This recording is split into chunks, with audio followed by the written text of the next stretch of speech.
Most project managers think confidence comes from having all the answers. I don't believe that anymore. In fact, one of the greatest forms of stickability a project manager can develop is the ability to keep moving forward without having all of the information. Hmm. Think about that for a moment. If you're leading a true project, not a routine operation, not repeated process, but a real project, chances are your project stakeholders know things you don't know. Your technical team knows things you don't know. Your subject matter experts know things you don't know. Your vendors, well, you got it. They know things you don't know. And yet, somehow, some way, you are expected to lead. You are expected to be the captain. And when I first became a project manager, I thought leadership meant having all the answers. Now I understand leadership is often about creating an environment. I'll say that again, creating an environment where the answers can be discovered. That means asking questions, taking detailed notes, scheduling one-on-one conversations with your project team and stakeholders, listening more than you actually speak, building relationships before you need them, showing your team that you genuinely, and I do mean genuinely, are interested in their work and finding ways to protect them from unnecessary distraction. Because here is what I've learned after more than a decade in this thing that I love, that I hope you fall in love with, called project management. The project manager who survived isn't always the smartest person in the room. The project manager who survived is often the one willing to learn faster than anybody else. I remember working with this project manager who said things like, "That's not my job." And to be technically fair, sometimes they were actually technically correct, but they were missing something very important. I know because I used to think the same way. See, stickability isn't about doing everyone's work. It's not about being taken advantage of. It's about finding small opportunities to create value. If a team member is being pulled in 10 different directions, maybe you go and have a conversation with their manager about the project priorities, not on behalf of them, but on behalf of the actual project, even though it impacts them. See, if someone spent hours gathering information that helped move the project forward, make sure that you give them the proper recognition in front of stakeholders in the project team. If a team member suggests a different approach, don't immediately shut it down because it wasn't part of the original plan. Be willing to explore, be willing to experiment, be willing to learn. Because if you're too rigid, you may, and I do mean you may, or you just might accidentally become the bottleneck. And that's where many project managers actually struggle. They become so committed to the plan that they forgot the reason the plan exists in the first place. The plan was never the goal. The outcome was on schedule, within budget, within scope, delivering quality. That is the mission, ladies and gentlemen, because everything else is simply a path to get there. And the project manager who developed real stickability understands something many people never learn. You don't have to know everything to lead. You just have to be willing to keep moving forward while learning what you don't know. I want you to think about this for a moment. Think about the best project managers you ever worked with, not the most certified, not the most technical, not even the most experienced, the ones who seem to have staying power, the ones people trusted, the ones who kept moving projects forward when everyone else was stuck. If you study them long enough, you may notice a characteristic. Their success wasn't built on knowing everything. It was built on their ability to keep showing up, adapting, learning, and leading through uncertainty. That's what I call stickability. In today's episode, I want to share 3 principles that I've learned about developing stickability as a project manager. Have I gotten it right every time? No, but when I did, it went really well for the project team, the stakeholders, and myself. Principle number 1, adaptability beats stubbornness. You know, one of the fastest way to become ineffective as a project manager is becoming overly attached to your plan. Planning does matter. Process matters. Governance matters.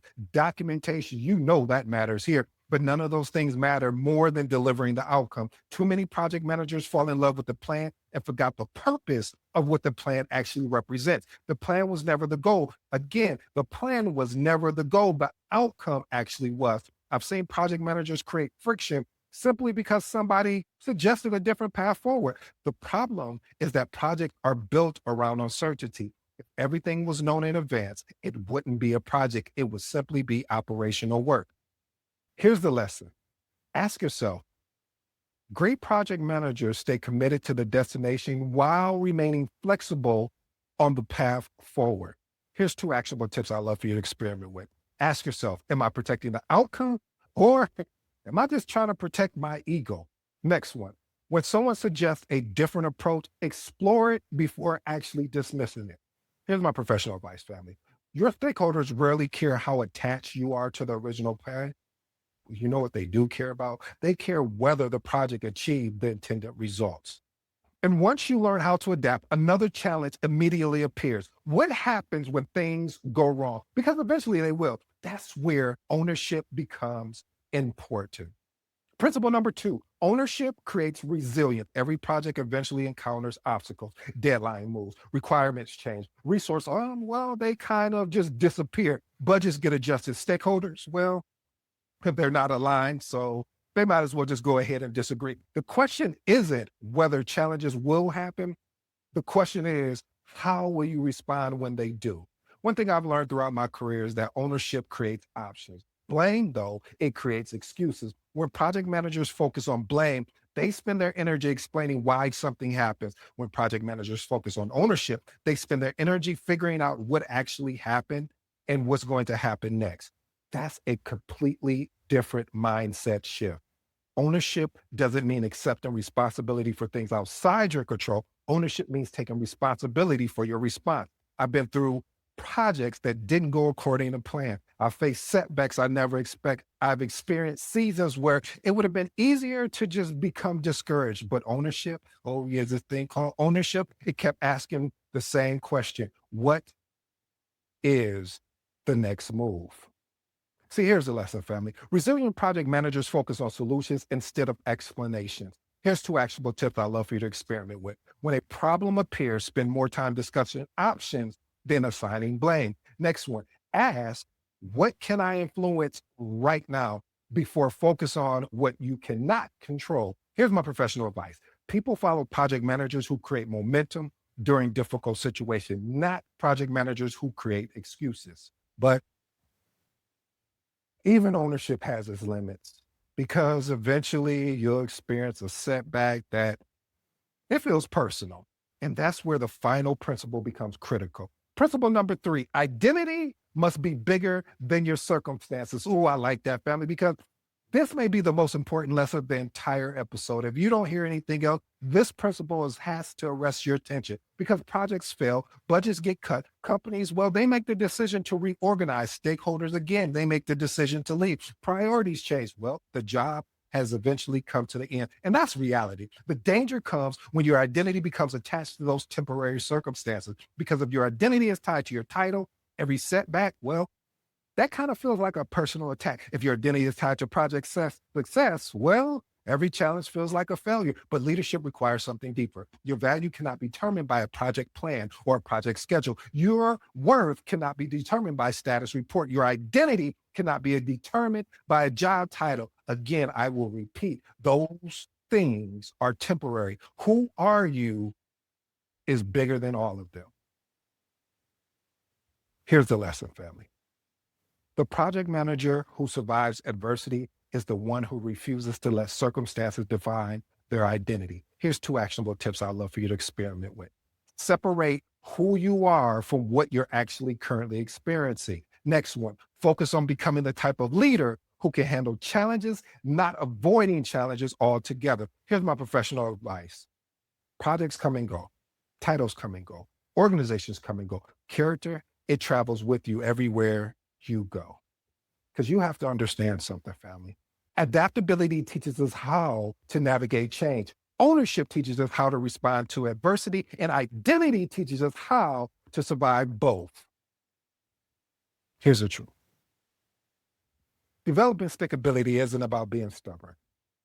It's not even about refusing to change. And it's definitely not about pretending everything is okay when it isn't.